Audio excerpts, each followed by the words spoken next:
welcome you all. Today we are going to discuss about human resource strategies. On this human resource strategies, the flow of today presentation is introduction, definition of strategy. Along with that, what are the various levels of a strategy, strategic management process, and the role of HR in a strategic management, as well as the human resource based competitive advantage, the strategies to increase firm performance, and finally we discuss about HR strategy and the performance. This is the flow of today's presentation. First we will see introduction. Here in this introduction, we know that a strategy is a word which derives from a Greek word that is a strategia. Strategy is derived from the ancient Greek word strategia, which means art and science of directing military forces. Which means art and science of directing military forces. That means initially the word strategy is used in military forces to direct the army. That means to go ahead of a competitor. To go ahead of a competitor, definitely we require one or the other strategy. That means more than a plan, we are going to be required to get a competitive advantage over our competitors. That is the reason why strategy is very, very important in the organization. And according to the Gluck and Jones, they define a strategy as a unified, that means a united one. Along with that, it should be a comprehensive and integrated. It should be understand and it should be integrated plan. That means each and every aspect of the organization should be linked with. Because in organization, HR is not only the one department. Because there are many other sub departments are there or sub units are there in the organization. Those are marketing, finance, other department along with the HR, IT department, system, R&D, all other departments which are going to be there in the organization. Whatever the strategy we are going to come up with, it should be integrated plan designed to ensure that basic objectives, along with that the organizational objectives are going to be achieved. What the strategy we are going to achieve? Ultimately, whatever the target we are going to fix, the target should be achieved. That is all the meaning and definition of a strategy. Next, we will see what are the various levels of a strategy. The strategy is divided into three levels. Those are a corporate level, and after that SBU, strategic business unit level, and the third one is operational or functional strategy. The strategies are categorized into three types. One is a corporate level strategy, second is business or competitive level strategy, third one is operational level strategy, or it is also called as a functional level strategy. Now we will see what is a corporate level strategy. Corporate level, that means ultimately the top level management are decided what should be done and how should be done in the organization and what sort of products that should be manufactured in the organization. All the decision making authority is lies in the hands of the top management, and they are going to be related the overall scope of the organization. They are going to relate it to the overall scope of the organization. That means if an organization, if we considered this is an organization, and we know that in the organization there should be a pyramid will be there. In this pyramid, here the top level management people, here middle level, and here the low level managers. And same, this we can apply to the strategies, to the levels of strategies. First one is corporate level strategy, second is SBU level strategy, third is functional level or operational strategy. First we will see a corporate level. Corporate level means the top level management people are going to decide what should be done in the organization. That's what here mentioned. That means whatever the strategies that these top level management people are making, it is going to be applied among all the levels of the organization. That means the organization is having a corporate office at Mumbai, and it is having all other parts like Gujarat and other Hyderabad, Chennai. They are having branch offices. Whatever they have decided in Mumbai, that will be followed in the rest of all other branches. That is what the corporate level strategies is all about. It relates to the overall scope of the organization and its structure and financing and distribution of the resources between its various constituent parts. That means these are the various branches where it is going to be applicable this kind of strategies to all other subunits. And sometimes it is not only within the one country. If corporate office is there in one country and its branches are there in other country, there also they can follow the same strategy, sometimes as per the requirement of that particular geographical area of the country, they may change.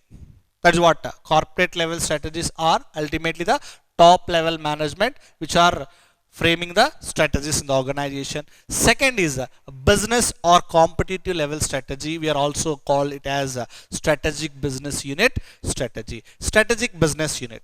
As just now we talk about it's having a Mumbai, the main corporate office, whereas Hyderabad, Chennai or other places, Bangalore, they are having other branch offices. There, as per the requirement of the particular geographical situation, they can modify the kind of strategies they are going to be applied as per the customer requirement, because all the customers are not of the same manner.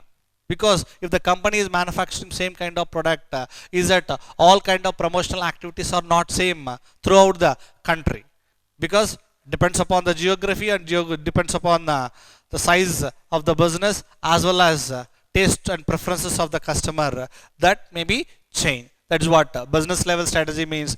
Refers to particular business unit level. It is refers to particular business unit level, and it approaches to the product development and to customers. That is all about business level strategy.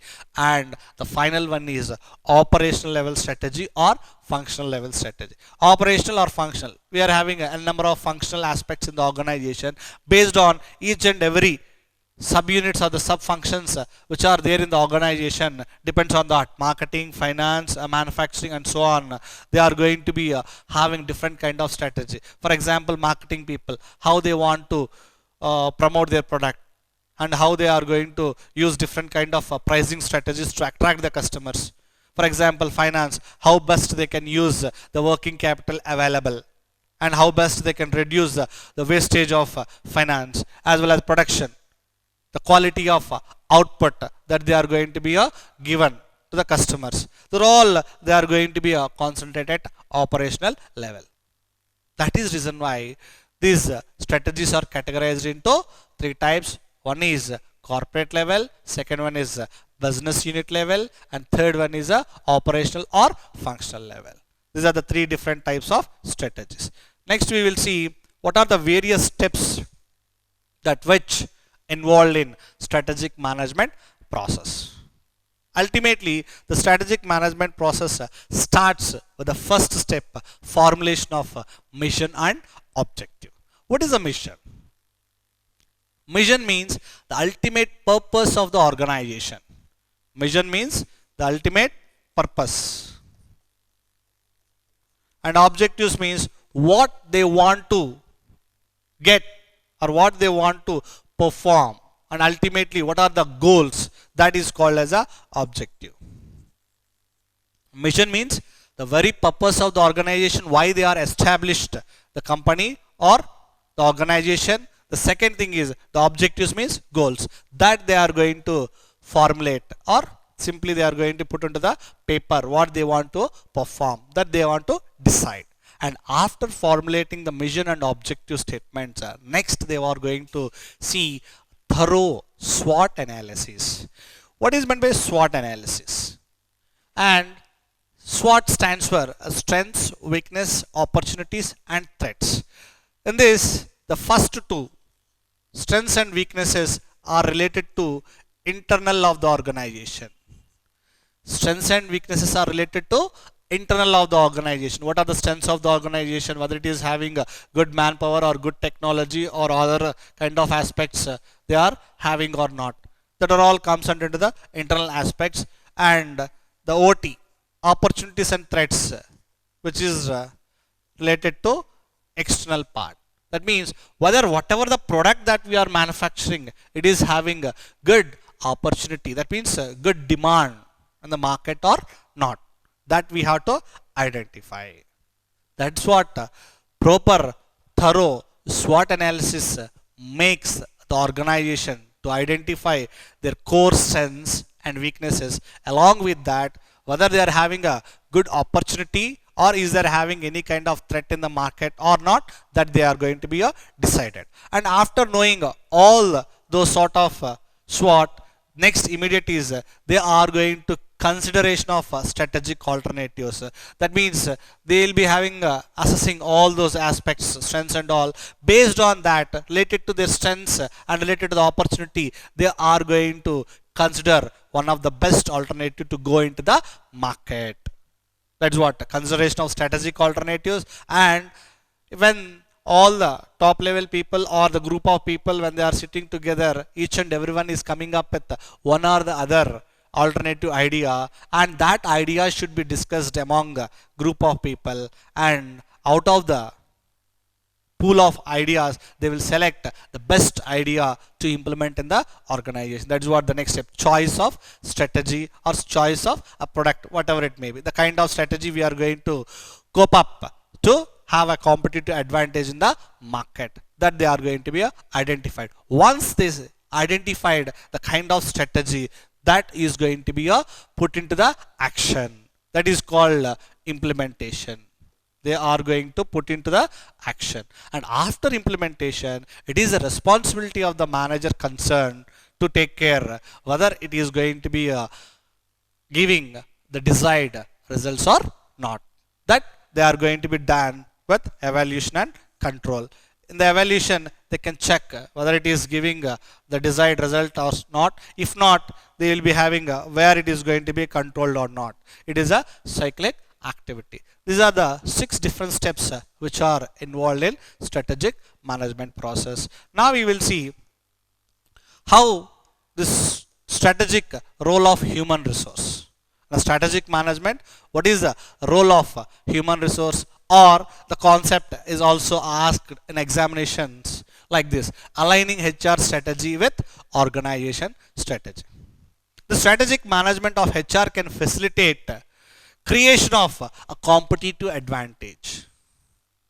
That means the strategic management of HR can facilitate a creation of a competitive advantage for the organization over its rivalries or the competitors by building employee competence. Ultimately, we have to enhance the employees' knowledge, skills and abilities of employees who are working in the organization. Definitely, we will be having a competitive edge over the others. That is what the strategic management helps the organization. And the various practices that have strong influence on employee competencies. That means if you are improving the employee core competencies, these are the areas where the HR department has to take care. The first thing is the staffing policies. Second thing is the training aspects. Third, the performance appraisal when they are appraising in the individual. And the fourth one is compensation. Very, very important aspect. Now, while staffing, that means when they are going to recruit, they have to recruit proper candidates. They have to identify and attract and select the right candidate at the right place. Because if we are made a wrong choice, if we are making the wrong choice when we are identifying the candidate, definitely the entire organization is going to be spoiled. That's what when we are selecting the candidate, we have to take care at most importance, so that they are going to in turn develop the organization. And second thing is training. After placing the candidate into the organization, we have to train by comparing with what actual skills that employees are possessing, and as per the job requirement, what additional skills that the employees are required. Based on that, we have to identify the training needs, and as per the training need, we have to conduct a training program to the concerned employee and improve their skills. See, more competent if they are well trained. It is a responsibility of the manager. If you train well, automatically the employee will be perform very well. And the third, performance appraisal. And performance appraisal will be done on the organization yearly once, and some company, multinational companies, they can appraise the individual yearly twice. And ultimately it will be done to increase the salaries of the employee. That is a positive side we have seen. The other side of performance appraisal is to identify the deficiencies of the employee where they are lagging. To identify the deficiencies of the employee where they are lagging. If they are identify the deficiencies, definitely they can fix the kind of training programs that will be given to the employees. And if they are not performing well, definitely they will counsel the employee and they are going to coach, or sometimes training programs they will be given in the organization. And finally, very, very important aspect to attract the employees into the organization or to retain the employees into the company is vitamin M, that is compensation. Very, very important aspect. And to attract the cream of the crop, that means to attract the talent pool, definitely the compensation will matters a lot. If you are offering higher salaries, definitely we will get a cream. That means the quality employees we will get. If you are not offering a competitive salary and all, we won't get any competitive skilled employees to work in our organization. That's what compensation makes a lot to attract quality people into the organization. These are the 4 different sort of practices which the organization or the concerned HR is going to identify to play a strategic role in an organization. Next, after this, next we will see what are the various HR strategies which followed in Essar Steel India Private Limited. Essar Steel India Private Limited is one of the largest manufacturer of steel, and they followed various strategies in the organization to get ahead of competitors. And even for that, Essar Steel India Private Limited, the competitors are the big giants like TISCO and Rashtriya Ispat Nigam Limited, RINL, that means Vizag Steel, or those are the core competitors of Essar Steel Private Limited. To give a competition to these giants of steel manufacture, they are following various strategies in their HR. Those are right sizing the HR. Right sizing the HR means whenever they are identifying the number of people in the organization, they will thoroughly check there should not be a less number of employees, and at the same time there should be a surplus of employee. Both, if surplus and shortage will be there in the organization, ultimately it will affect on the productivity of the employees. So they should have a proper right sizing of HR. Next is developing a learning culture through continuous learning.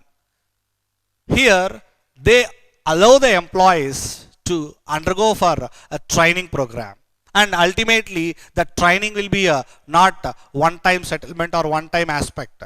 It should be on a continuous aspect. If one batch of employees are undergone for training, next they will be come up with another batch of people. And sometimes if another new technology is came into existence in the production department, same, the process of training will be continuous further. Next, introduction of open house. This open house means each and every employee, whatever they are feeling that is not at all up to the mark and all, the company will be given a open forum to the employees. They can come and discuss the problem with the manager, so that it is very easy for the management to resolve all the problems and to increase the productivity, and it is also helps a good relation maintenance among the employees. Next is organization executive leadership camps. Organization executive leadership camps. Not only they will train the employees, even the executive cadre or the managerial cadre people, they will take them into a different sort of camps or hill stations they will take, and there they will be given some training programs like yoga, meditation and all, because these executives are ultimately responsible for making things done from their subordinates. If they are not emotionally stable, how they can work from their subordinates? That's what organization is always make these executive people for undergone for different kind of yoga and meditation programs, so that they can easily and effectively run the organization or smoothly maintain the employees, because managing of machinery is very easy, or all other resources are very easy in the organization, but management of HR is very complex in the organization. Next is introduction of innovative award scheme. If any employee is coming up with a new idea or a new method of doing things in a production or other sort of safety measurement, whatever it may be, for that particular employees, they are going to give some kind of a award. These awards may be monetary or non-monetary, or even appreciation is also helpful to motivate the employee, to boost up the employee, and it can increases the productivity of the organization. Next, we have seen regular training. Already it's a developing learning culture, and whenever any sort of problem will be there, they are going to give a regular training, not only in skill development, they are also have to give training on other aspects, how to make the premises clean, and how to make safety measures, and how to use all the safety equipments in the production plant. All the training programs are given, and those employees who are joined initially, for them they are going to give a induction program. If they are given induction program to the new employee, definitely he will well known about the organization, further he can perform very well. And the last is a training program on areas of concern. Sometimes the management always they cannot identify what are the core areas to give a training and all. It is the responsibility of the employees or workers, they have to give in what areas they are going to be developed in the open, and as per their concern, they are going to conduct the training programs. These are the various sort of strategies which are followed in Essar Steel India Private Limited. Next we will see what are the competitive advantage, the human resource based. Based on HR, what are the various competitive advantage we are having? See, the utilization of employee capabilities to create value to the customers in a way that rival firms cannot. Because how best we are using our manpower in the organization is ultimately a competitive advantage comparing with the other organizations to attract the customers, where other firms that cannot be done. Definitely we will have a competitive advantage. How this competitive advantage will be there?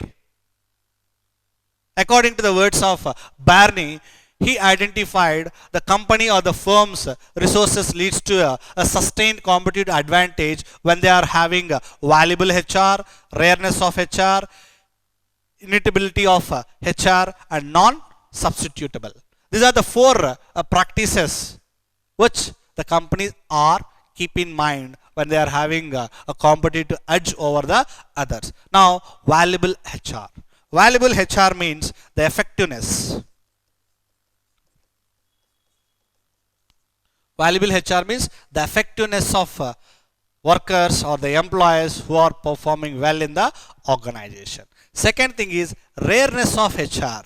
Rareness of HR means all the human resources or the employees are of not same. They are all not homogeneous in nature. They are heterogeneous. one person is differ from a other. That means the kind of qualities and skills are going to be a differ from one to other, and definitely we are having a additional advantage if we are having a core competency people in the organization. That means rare qualities of the people in our organization. Next is inimitability of HR.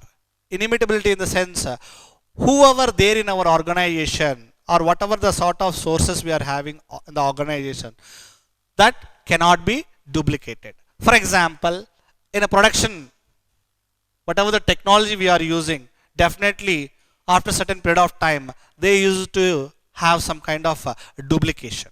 But whereas in HR, they are not supposed to have a duplication because one person cannot be replaced from the other. Likewise, many of the multinational companies or big giants in the market, so-called Google, Microsoft, they are searching for the talent, not only in the particular locally, they are searching the talent globally, where from India, the two persons are leading the both Google and Microsoft. Sundar Pichai and Satya Nadella both are leading Google as well as Microsoft because they are having that kind of qualities and made them a small executive position to the CEO of a particular number one companies in the world. Next, the last one is non-substitutable. That means we cannot substitute. We cannot replace one employee with the other employee. Like if a cricket, if you take Sachin Tendulkar, we cannot replace because each and every individual will be having their own sort of skills and knowledge. We cannot compare with the others. That's what there should be a non-substitutable. Though in a cricket there will be having a substitute from one or the other, but it is not possible in the organization. But the people who are performing the things ultimately, who are replace the particular position, they are not having any kind of assurance. They are also performing in the same manner. Each and every individual will be having their unique nature in the organization or when they are performing the things in the organization. This is the four different kind of practices which are going to be considered in a HR to be have a competitive advantage. Next we will see what are the various strategies. What are the various strategies which are going to increase the firm performance. There are four different strategies. Those are a Kaizen, a quality circle, total quality among employees, and finally empowerment. Kaizen is a Japanese business philosophy of a continuous improvement. That means Kaizen means a continuous improvement.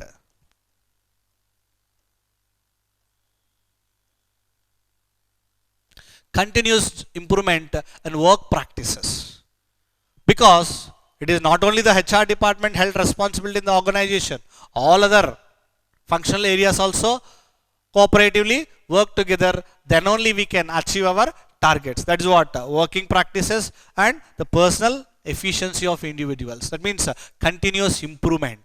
That should be there in the organization. We have to continuously improve. Just now in SR, we have seen the example. Each and every time they will be having a continuous training programs to improve the employee performance. Next, a quality circle. A quality circle means a group of employees who are meeting regularly and they are going to talk about on particular problems which the company or the particular employees are facing, and they are going to come out of the solutions.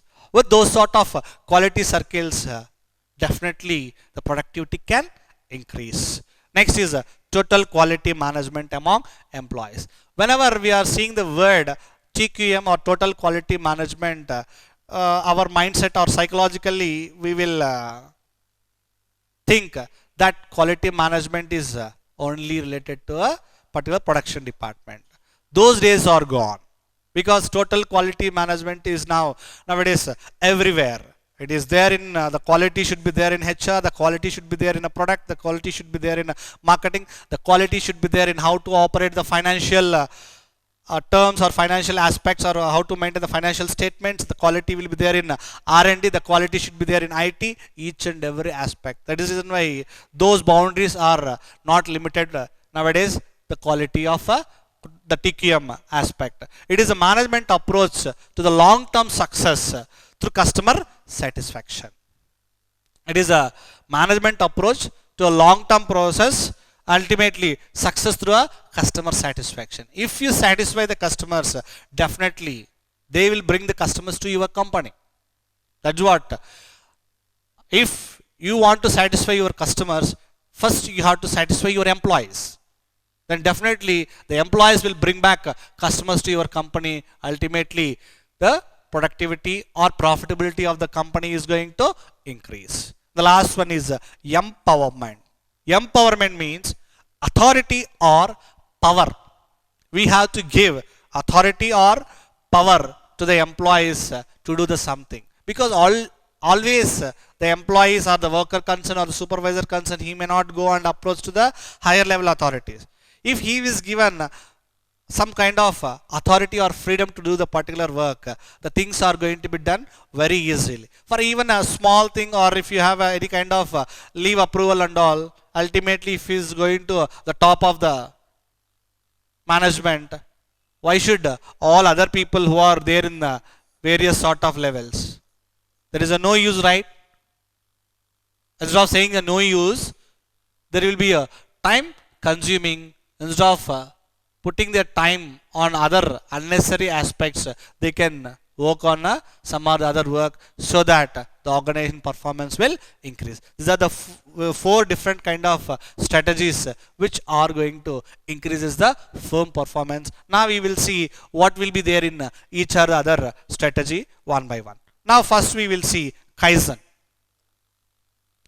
Kaizen is the most complete HR management solution for small and medium sized business, and dividing improved efficiency and better decisions across all key HR aspects. Now in this diagram, if you observe, right from recruitment to decision support, how Kaizen is going to be helpful. Kaizen means continuous improvement.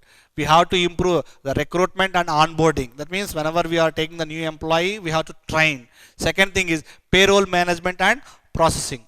Each and everything we have to done properly, and that to be in time. If you are not given the salaries in time, automatically, psychologically, the employees are going to deviate.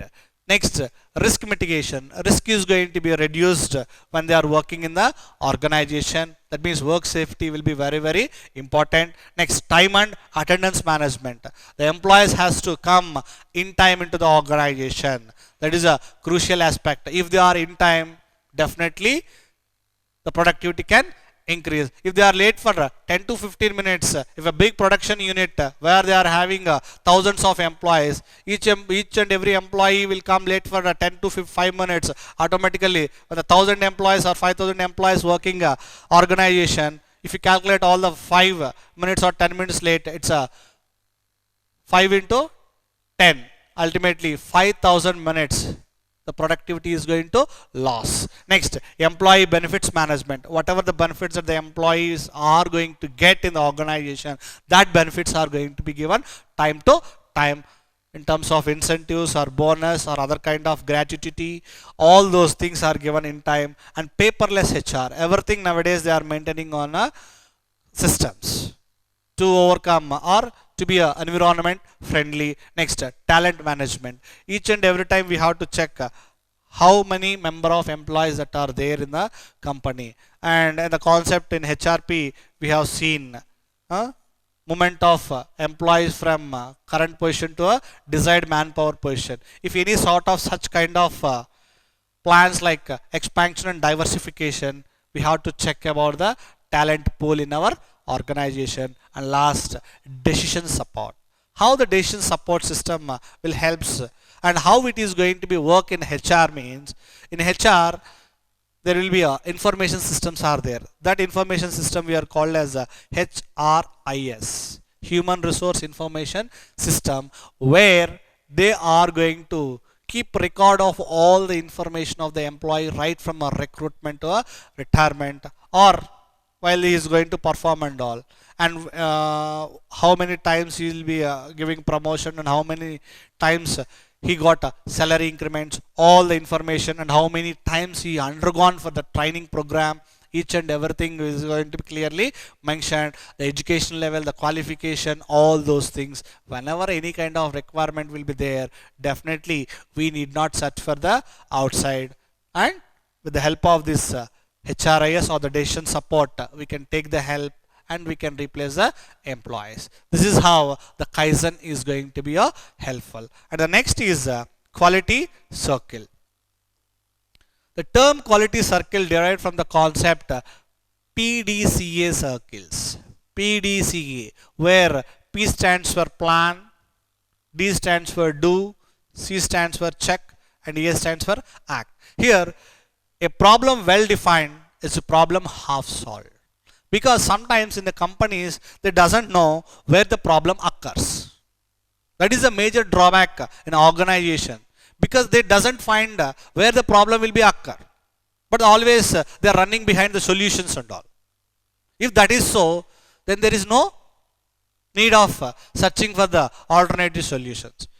If you find the problem, half of the solution ultimately you got. That's what a problem well defined is a problem half solved.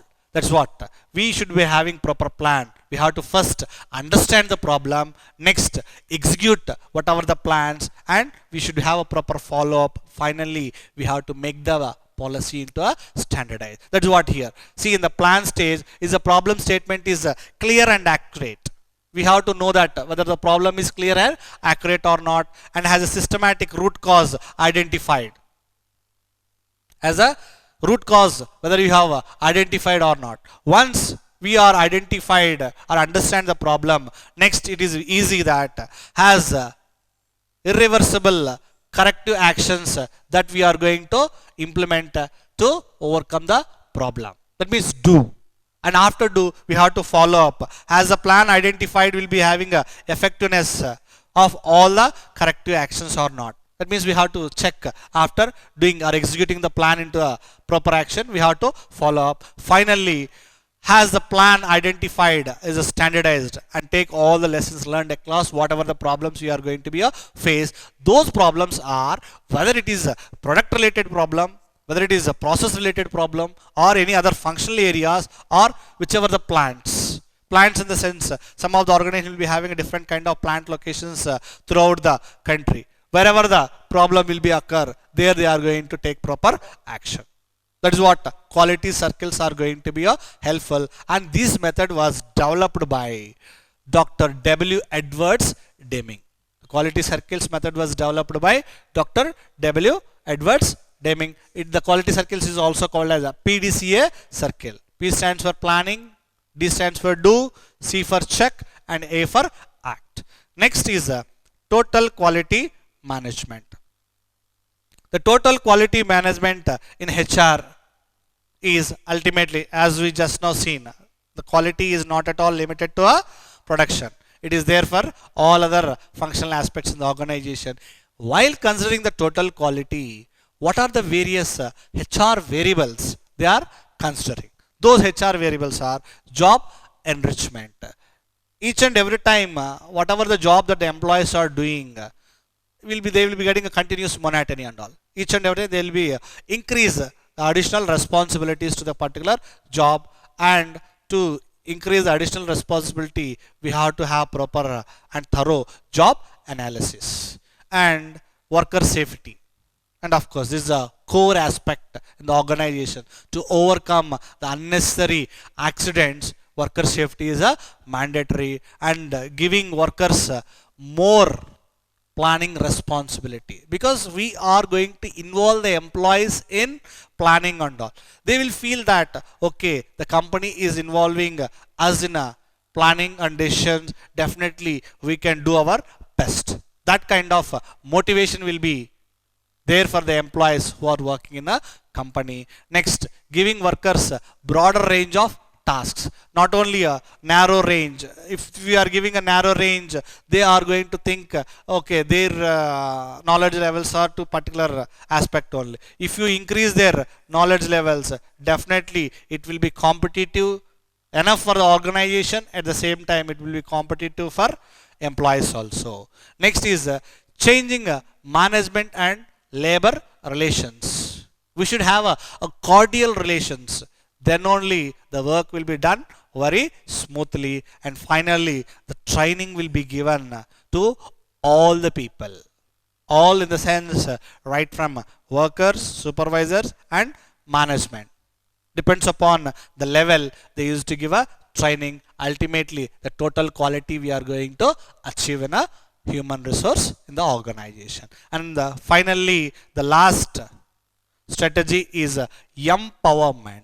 Empowerment means giving responsibility and authority to the employees in the organization. See the degree of empowerment and leadership when they are giving in the organization, and ultimately what sort of benefits that the company is going to get.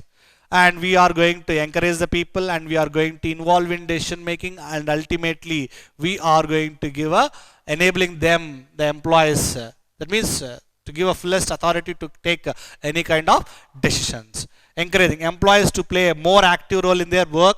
We have to encourage and involving the employees in any kind of responsibility for improving the things which they are performing in the company. And finally, employees make more and bigger decisions without having to refer to someone more senior. That means without referring to the senior, they will be given some other authority, so that ultimately the organization is going to get various sort of benefits. Those are getting closer to the customer and improving service delivery, innovating continuously. The innovations will come continuously and increasing the productivity and gaining the competitive edge. When we give a freedom to the employees, automatically they know that how to handle the problem.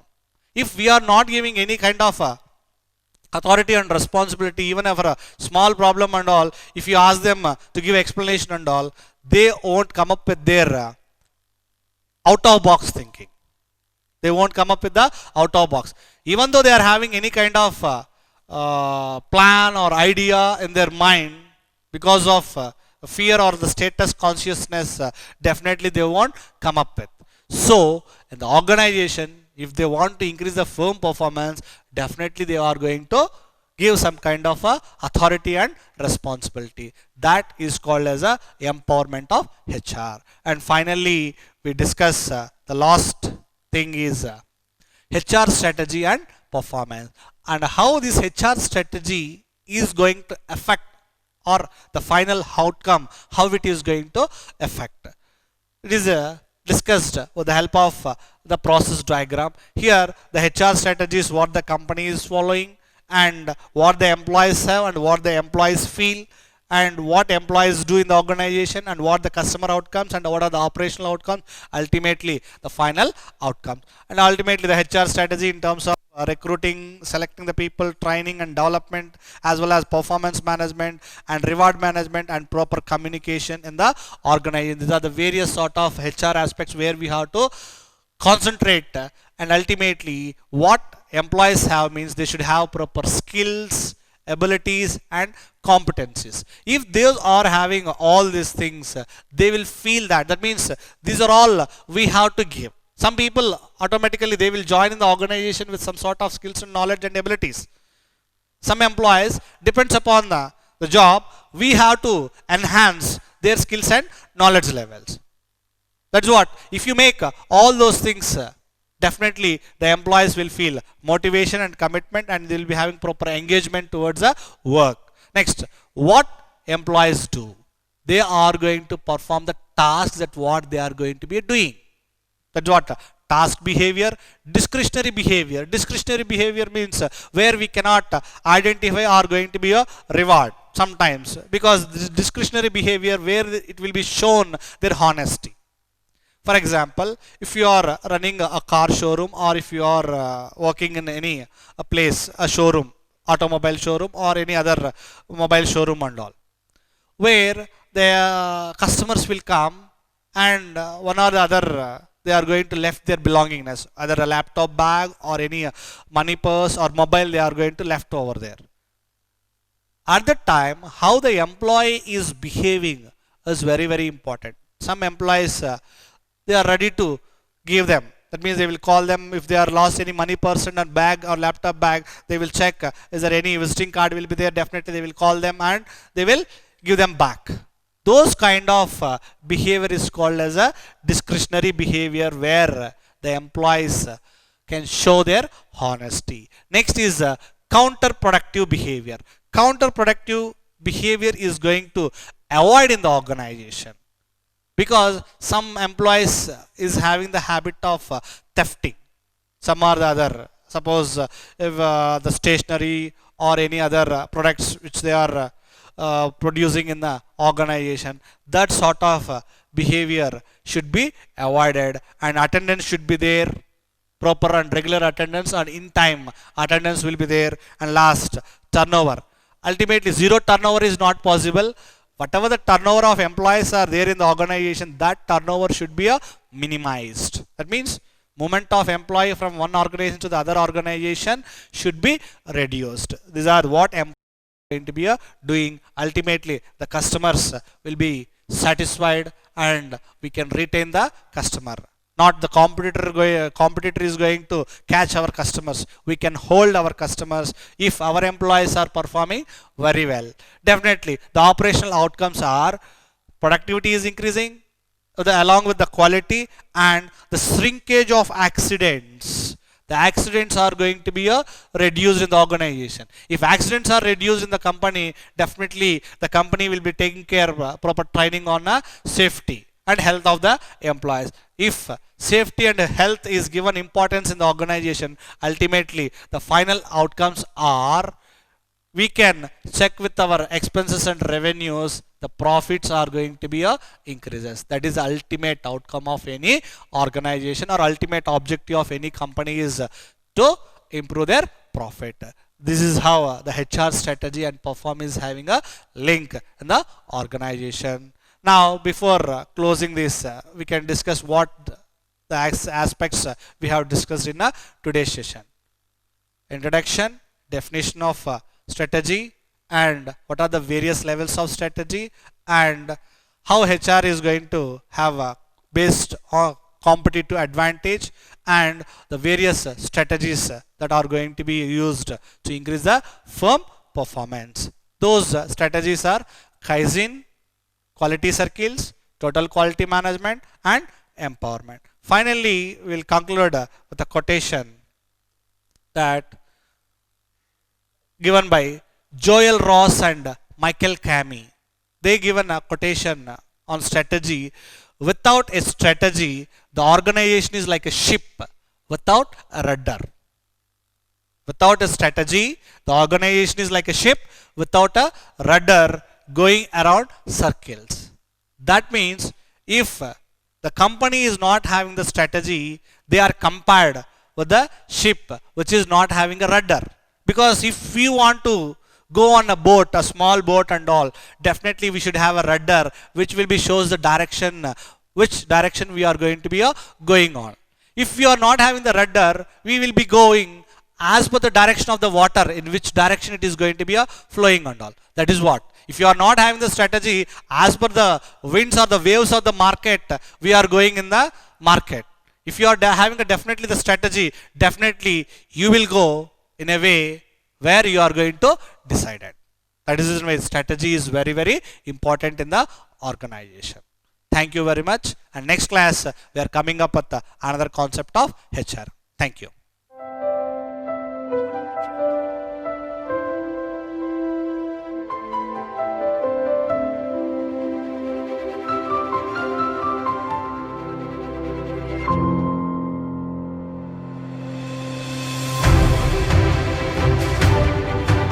As one of the premium B schools of the country, AGBS has been producing a lot of business leaders across the globe.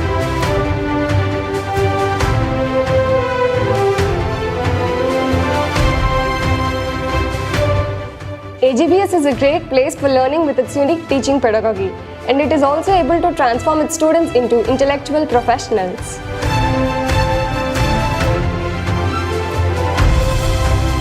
It was a great time we spent in AGBS. The campus environment is very positive. I thanks to AGBS and faculties for putting in all efforts to make us groom and make us corporate professionals.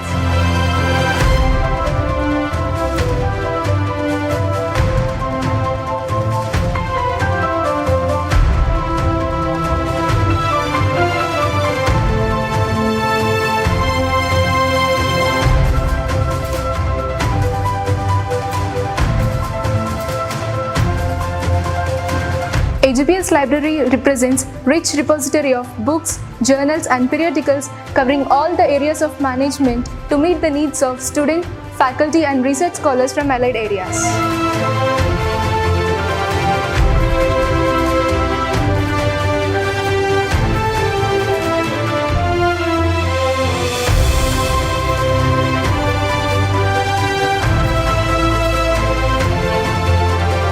No doubt, I made my best choice in my career. AGPS presents you limitless opportunities to enhance your career prospects.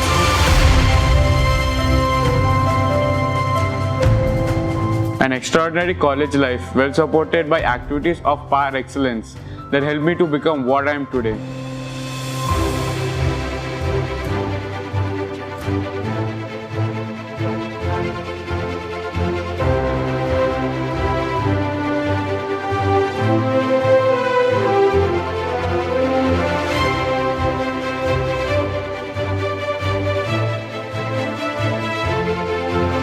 I believe that there has been a significant and remarkable shift in my orientation after attending the yoga sessions at AGPS. Thank you for being such an amazing catalyst.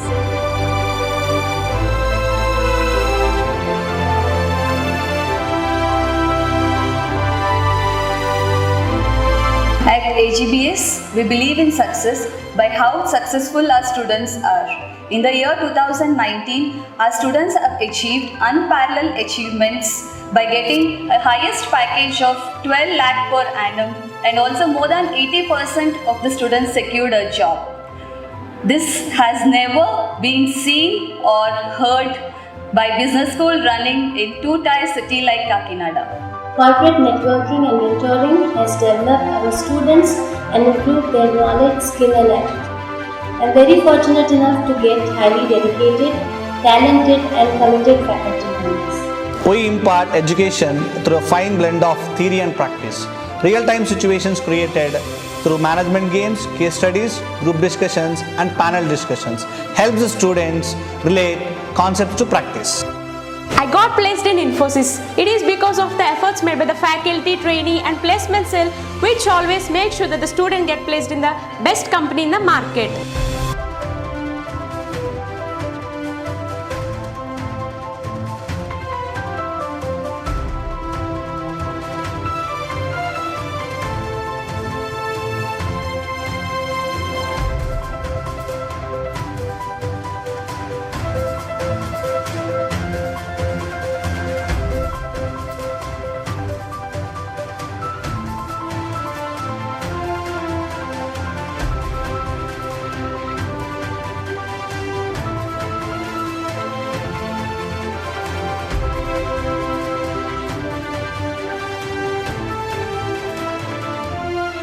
AGPS is a place where your voice is heard and your opinion counts. The education imparted gives us confidence and direction towards a successful career.